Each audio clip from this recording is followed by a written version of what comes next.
Give me that beep 2 times. Beep, beep. Give me that beep 5 times. No, I'm just kidding. Beep, beep, beep. Welcome back, everybody.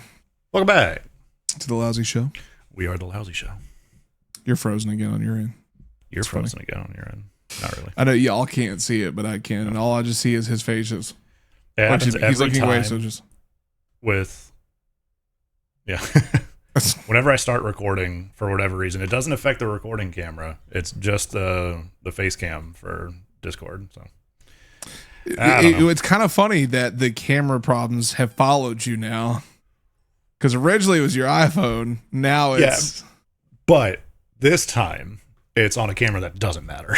Like, that's it just fair. gives him a visual reference to look at. That's really about it. That, and then to like see our reactions and flip each other off and, do all that other fun stuff. So, yeah. We tried to, when we did this, we tried to keep the format as similar as possible to what we had before, where y'all see us from the same angle.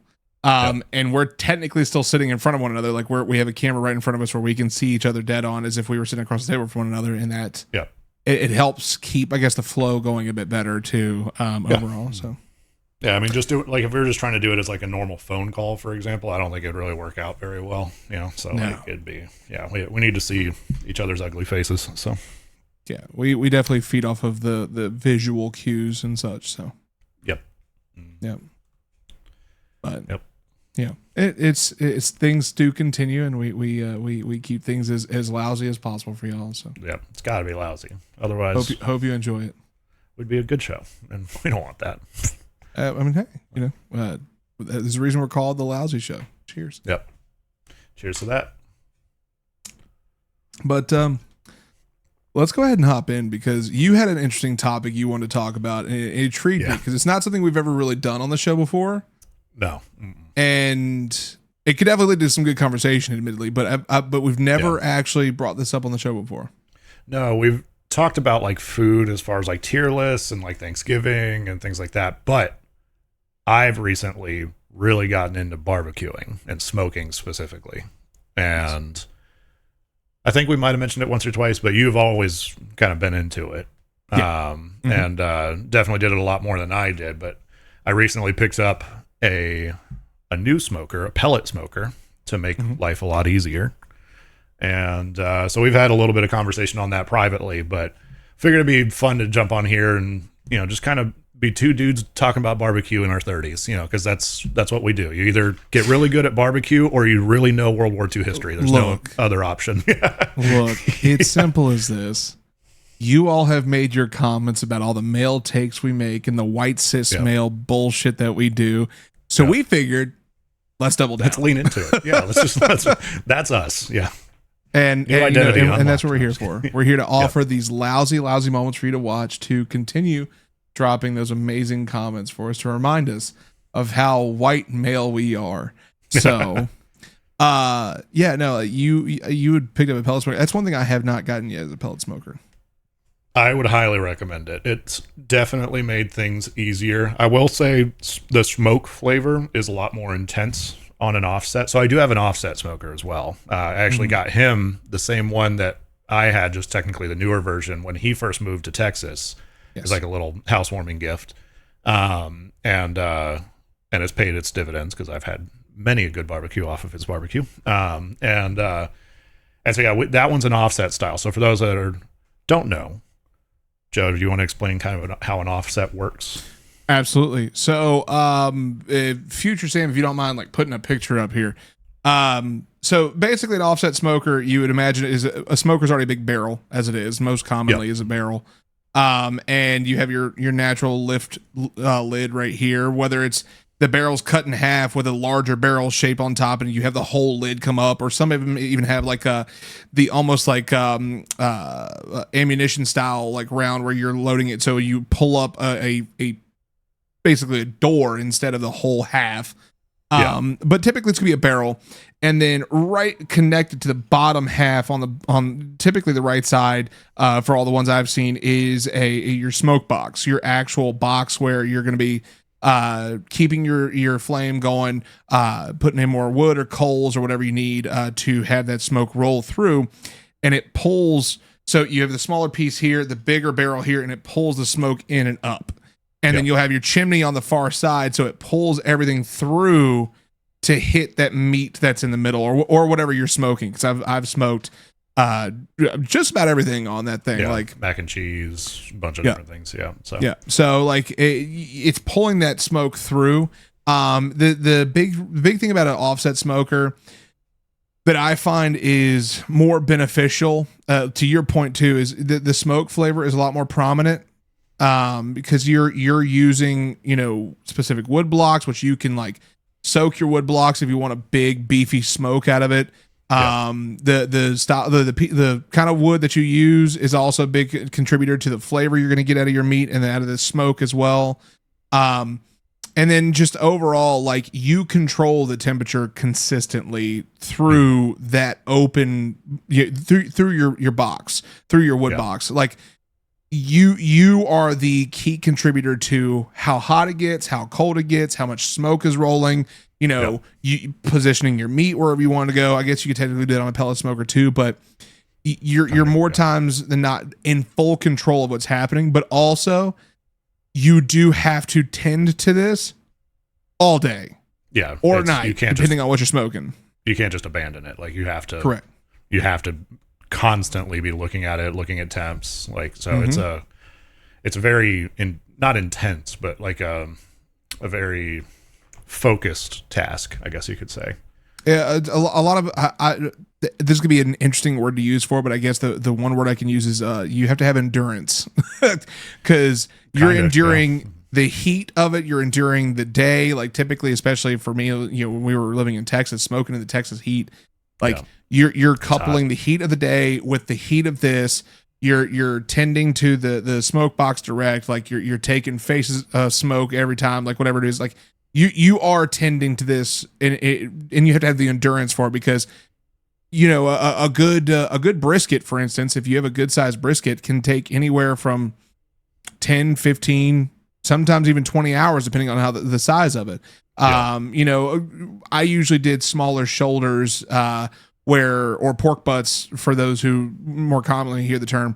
I used to do smaller pork butts because I'm feeding, 5, maybe 6 mouths. So I could do like 1 or 2 butts, throw them on, and that's going to take me anywhere from 6 to 8, maybe even 9 hours, depending on if I'm doing it low and slow, or if I, want to really beef it up and broil that outside and really get that cook through. Like, you do have to have the endurance to sit with it the whole time.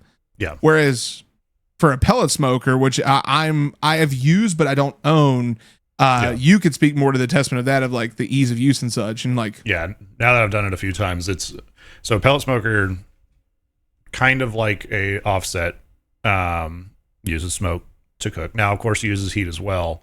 You just don't have direct fire on whatever you're cooking. So with this, there's actually a hopper, or like a receptacle for these little wood pellets. So like what they'll do is they'll take the kinds of wood, so like hickory or cherry or whatever, grind it up into almost like a paste, and then extrude it into these little kind of like straw diameter, probably 1 inch long little pieces of wood pellet. It's got kind of weird looking at it. Kind of looks like hamster food or something like that. But so you still have the same wood. It's just it's been processed a little bit. Yeah. And sometimes they'll even, like the one I'm using right now is actually a competition blend. And so what that is, it's actually a mix of like hickory, cherry, apple, and something else. So it kind of gets you like the best of all of those worlds. And so, because sometimes, like cherry will be more complementary to the type of meat you're smoking versus hickory. So I went for just like easy for my first few tries, and then I might start incorporating a direct one. But so you have a hopper, and then at the bottom of that hopper, there's actually an electric auger, so like a little screw that takes those pellets and will put them in what they call a little fire.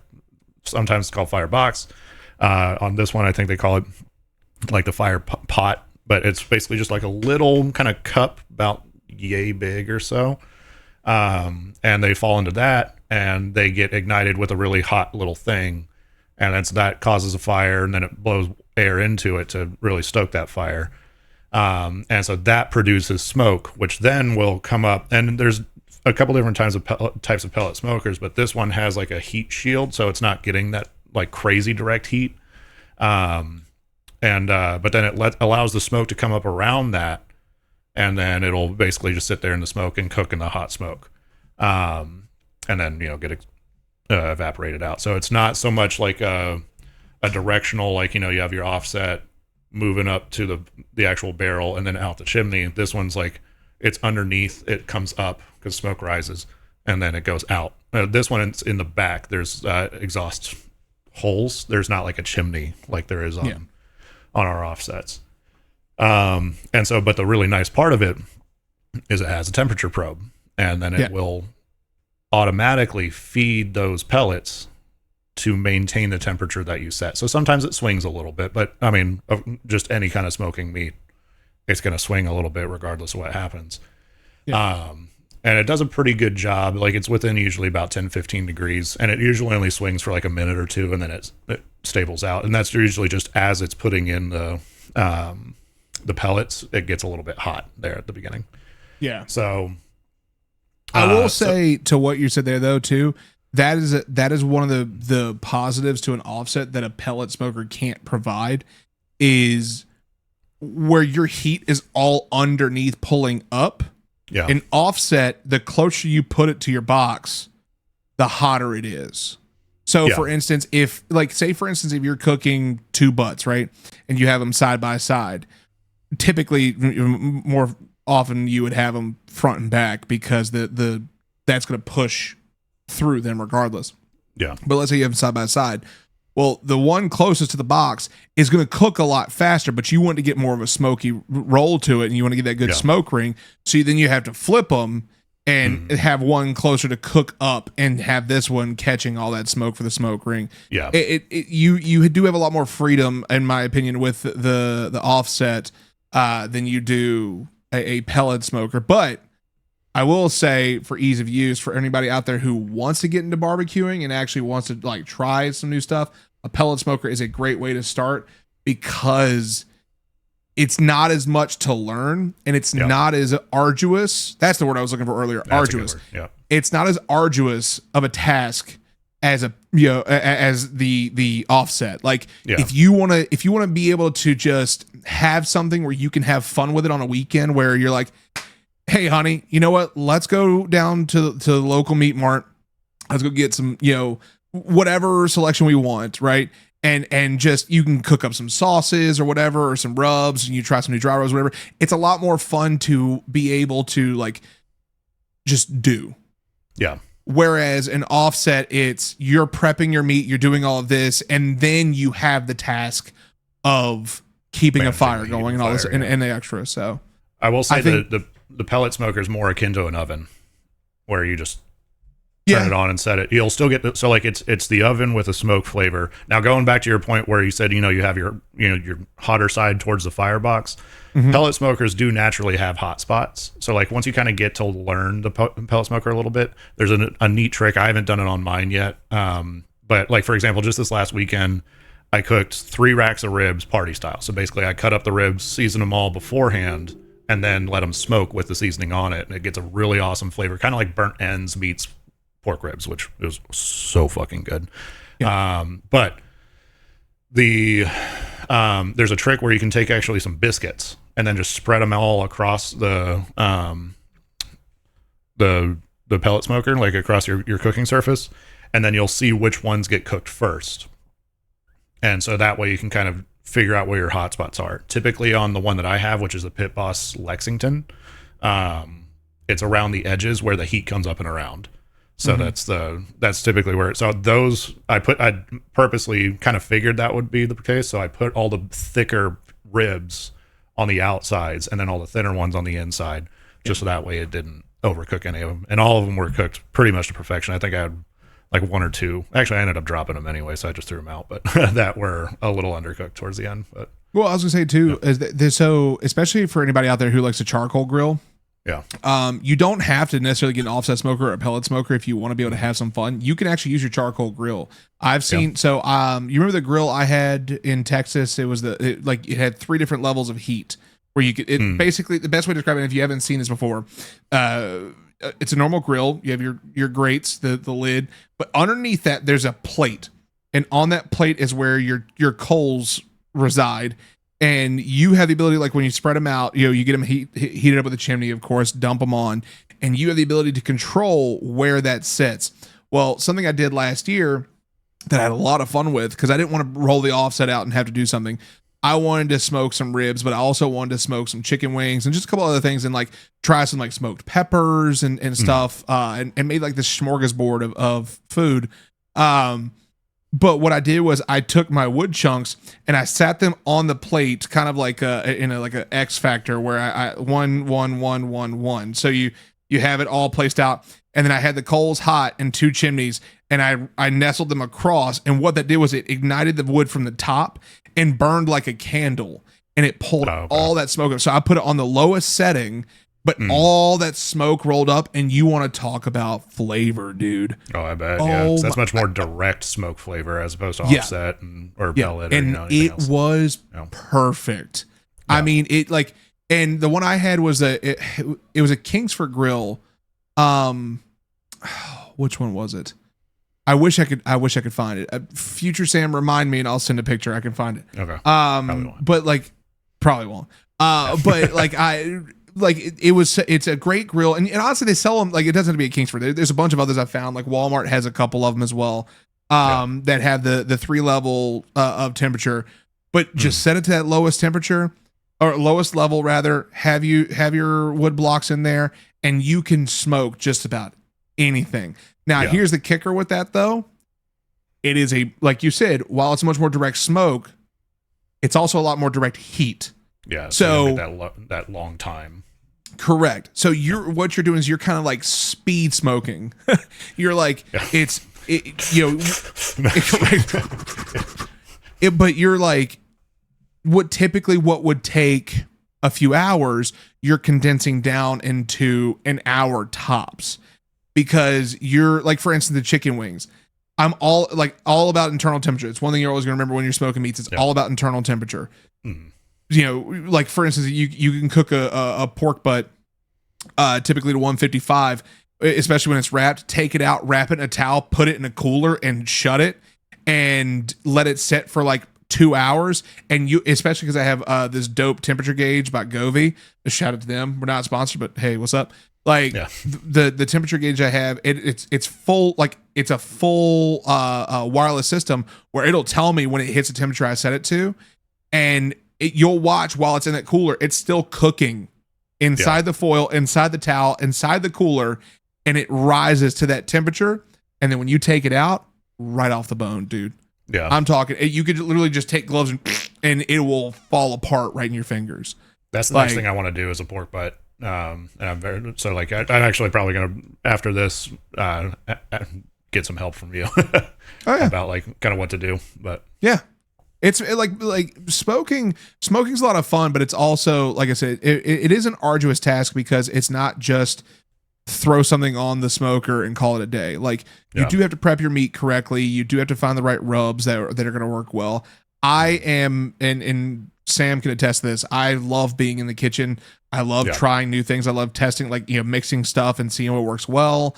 Like there was a one brisket we did and I did that like Mediterranean style dry rub that was just super flavorful. So good. Yeah. And it penetrated well. Like that's one of the things that you'll find is like you can find different combinations that just penetrate way better without having to like cut the top or cut through the fat cap or anything like that. Like you can really get stuff to really penetrate in there. But like I find that when you are understanding the process a lot more, you have a lot more appreciation for it. However, again, I go back to saying, if it's something you want to do fun on the weekend where you just want to kind of slap something on the smoker, like it's not a problem to do it. Like I think everybody should do it, because it's a lot of fun. It's very good too. Oh yeah. I mean, and that's the nice thing with smoke flavor. Like I don't like super intense smoke flavor. So the pellet smoker actually kind of ended up being perfect for that. Cause like you still get it, but it's not quite as forward, I guess you can say. And so like, on certain things I like it, but, it still has a really nice smoke ring. You still get that nice smoky flavor. It's just not like super in your face about it. Whereas offset or direct is going to be a lot more, smoke flavor internally. And so you can really kind of play with it and see what you like, what you don't like. And so, there's a lot you can do with it this time as well. Like this last weekend, I also did some, chicken drums, like some, and that I didn't do it on the smoker. I was thinking about it, but like I did 3 racks of ribs on a pretty small smoker, and I had no room. So that I actually did on the technically on the offset, but I didn't smoke them. I just did charcoal on that, and got a nice char on them, and then I finished them up in the oven just to kind of speed things along because I run out of charcoal. But that's it's funny you bring up the oven again. That's something I want to say too. Is don't be afraid to try new stuff. Because the reason I say that with the oven is I learned recently, and I say recently is back in December. So my youngest was born on Christmas Eve, and the night before he was born, we didn't know that he was going to show up early. So I was prepping 2 very large butts. Like full rub, like everything's ready. They had sat in that fridge. And thankfully we got home in time before they went bad. Like, cause meat has a certain time. Of course, everyone knows it sets in the fridge for a certain amount of time. Yeah. But they were prepped in the pans. And so being, that we have a newborn, I don't have time to go sit in front of my offset for, 10, 12 hours. Yeah. So what did I do? I took them and I put them in the oven. And the same concept, you can cook them low and slow. You can, still spray them down appropriately. You're going to wrap them the same way, like understanding the process. And I'm not going to go into the whole process of how to cook a butt, but understanding the process. And then all you're doing is just kind of like, it's not as a smoky flavor, but it is still going to have the same tenderness that you would get. You're not getting the smoke ring, but you always have a kind of an out. So if you start smoking a butt and you're like, man, I'm overwhelmed by this, I don't know, you can pull that off, put it in the pan, and transfer it to your oven and still cook it well to get the same tenderness, the same juiciness, the same penetrative flavor. You're just not going to get that smoke. Yeah. And that's, everyone wants that smoke when they do, put it in the, offset or pellet smoker or what have you. Like, that's the whole reason smoking. But don't be afraid. Like, you have an out to be able to make sure that meat still gets cooked appropriately. Yep. And that's something, like I said, I learned that back in December, and that was a lifesaver. Yeah, I mean, and that's kind of what I did this weekend. Like I said, with not only the drumsticks, but even the ribs. Like, I was kind of getting into time where I was like, okay, I need to kind of hurry this up a little bit. And I didn't have room on the smoker for all 3 racks. Once I put them in an aluminum pan to put some sauce on them, a little bit of butter, just to get them really kind of tender and full of flavor. And so I actually ended up sticking them in the oven for about 15 minutes at 350 at the very end, just to kind of get them up to that final temp. Cause they already had the smoke flavor. They've been sitting in the sauce for quite a while. It was just getting pushing it along at the very end. And they came out better than the first ones I ever did. So, and so it was a cool experience. And that's what really kind of got me excited about the whole process. Was I kind of faced a little bit of a challenge and overcame that, and I was able to kind of think on the fly and still get it done, and still get some awesome fucking ribs that I just had for lunch today as well. They were so good. Yeah, I mean, much like anything you do in life, never be afraid to call an audible. Yeah. Sometimes you're just going to have to think on the fly and be like, okay, how can I figure this out? I had to learn that the first couple times. I mean, I can tell you right now, the first couple times I smoked something, it did not turn out great. It was edible, but it wasn't the greatest. And over time, I understood, okay, if I use too much mustard on my rub, I'm gonna get a mustard flavor out of it. Or if I can I substitute that for mayo or butter or whatever, something to hold that rub on there. What combination of vinegar to honey, what levels of vinegar to honey am I going to need to make sure that it's not a overly bearing, or overbearing vinegary taste, or not too sweet from the honey? What's going to boil down well and stay in the bottle well as I spray it down? I mean, hell, one of the things I had to figure out when I did my smoked mac and cheese was what's a better way. Cause if you remember, the first batch I made it was damn near it was edible. It was yummy because of the cheese, but it was very, very just blocky. It was hard.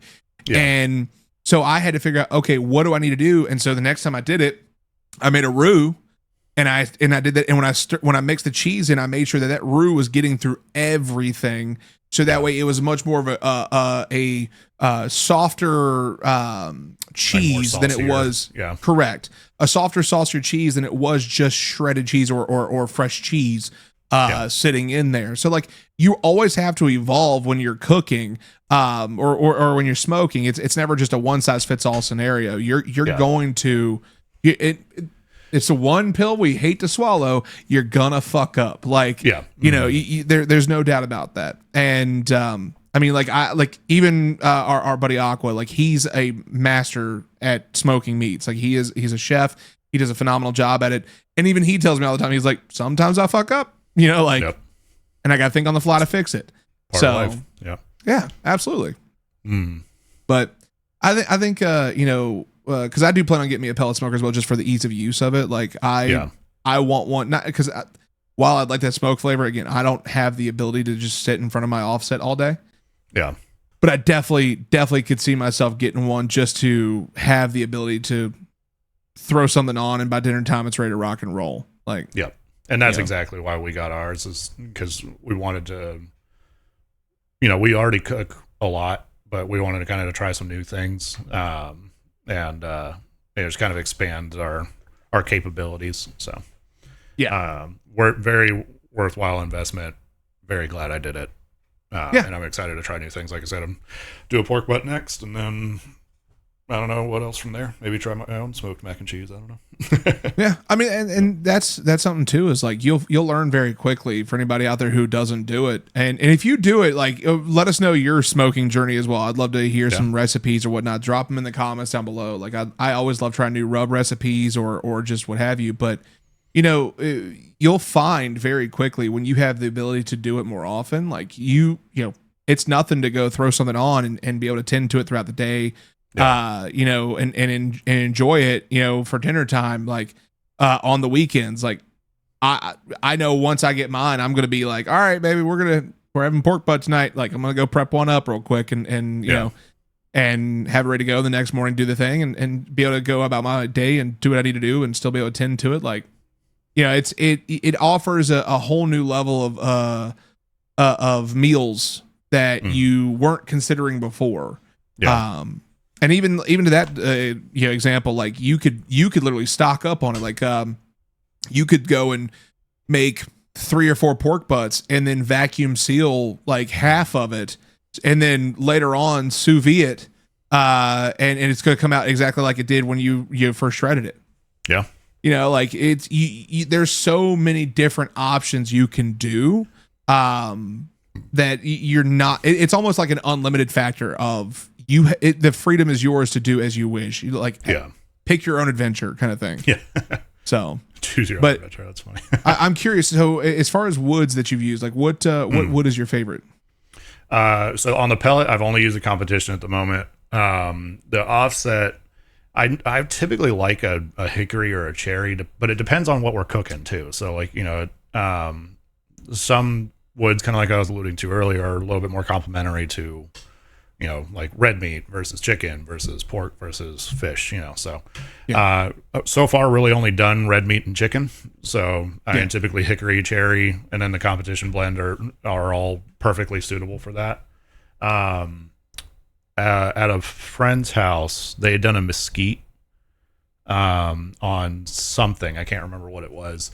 That one, the smoke flavor was a little intense. I couldn't really taste the meat, but you know, so I'd say probably like a hickory. I did an oak. We call that a burn.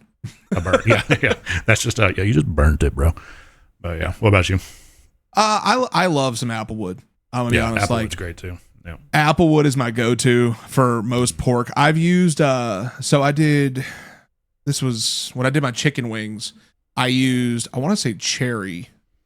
Yeah. And that turned out really well. Yeah. But applewood is typically my go-to because most of the times I'm smoking pork. Yeah. And I mean, like applewood low and slow on some pork is just next level. I mean, the flavor is, you can't match it. But I mean, like the one I typically stay away from is like a mesquite. Yeah, it's an intense flavor. It is you like. The best way I can describe it for y'all is like it's almost like olives are very particular to your palate, you know? Like mesquite's very particular to your palate. You either like it or you don't.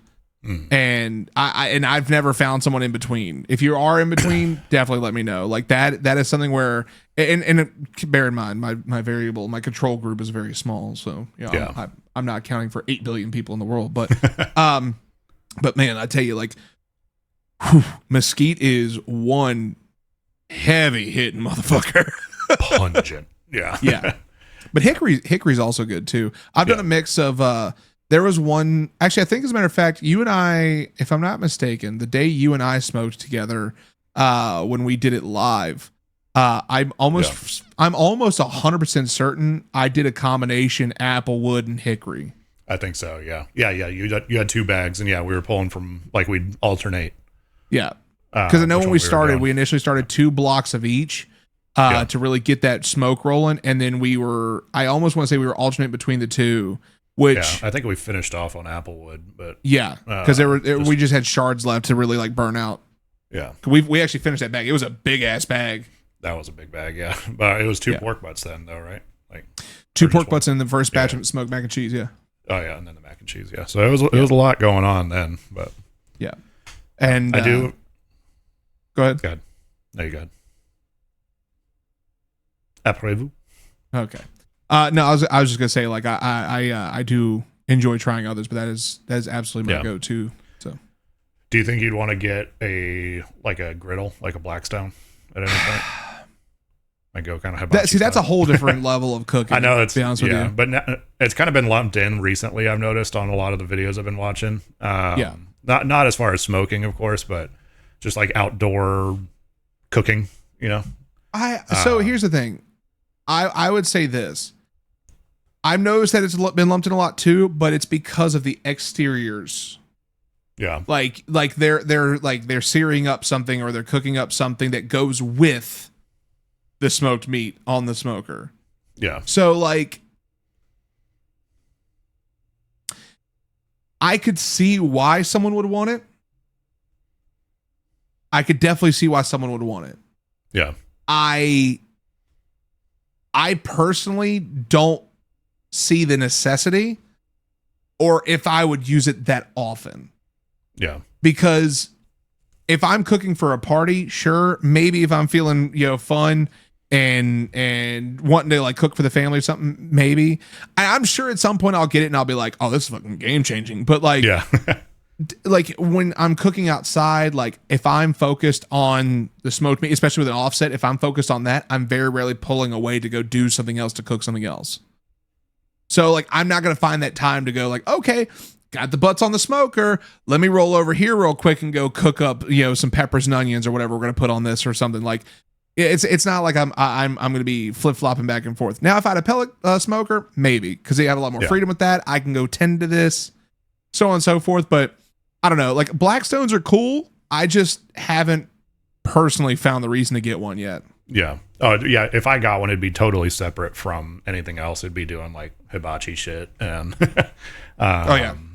just if I needed to do like a shit ton of burgers, that nice big flat cooking surface. But I don't know. I think eventually my goal is to have like kind of the ultimate outdoor cooking kitchen area, to where I can do pretty much anything you'd ever want to do. But for right now, especially being in a rental, having the 2 that I have is perfect. So, yeah. I mean, like for me, cause not a flex, like with owning my house, that's one of the things I've thought about is like, how would I evolve my outdoor space? Because currently, so the previous owner of the house built this massive kind of like ultimate family friend chill area. Like I've got a bar back there that's got concrete countertops, full wood built, nice covering, it's a nice spot, but the way it's shaped, I don't really have the freedom to just put a griddle in there or anything. So like if I were to evolve it a little bit, maybe like I could definitely see myself maybe taking those countertops off and extending it out or even out and around, so I could have a spot where like the griddle would be kind of like facing the pool and be able to cook up, right there and be able to serve to people on the bar or whatever. Yeah. But I like at the way it's shaped right now, I definitely wouldn't be able to.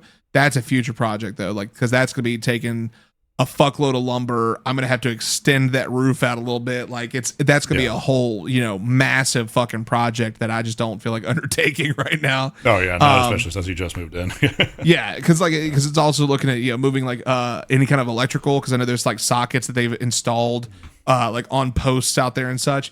But who knows? Like who knows what I'll do with it. I just like in the immediate right now, I don't really worry about that. But also I'm really lucky too because I have gas in the house, and my stove upstairs actually is one of those stoves where you have 2 cooktops on each side and then a griddle in the middle. Oh hell yeah, nice. Yeah, so I kind of have that already. It's just a different style and format. But I do see to your point, like being able to like cook up burgers and stuff or hibachi style or whatever on it. It's like when you look at it from that standpoint, yes. And if I were to go and get one, I'm getting a big one. Yeah. Like there's no point why you shouldn't that especially because I got 4 mouths to feed. Yeah, I mean if you're getting a small one, you might as well just get the countertop like electric plug-in griddle, Yeah. And those are like $20 at Walmart or something like that, so like Exactly. But yeah, so if you're gonna do it. Yeah.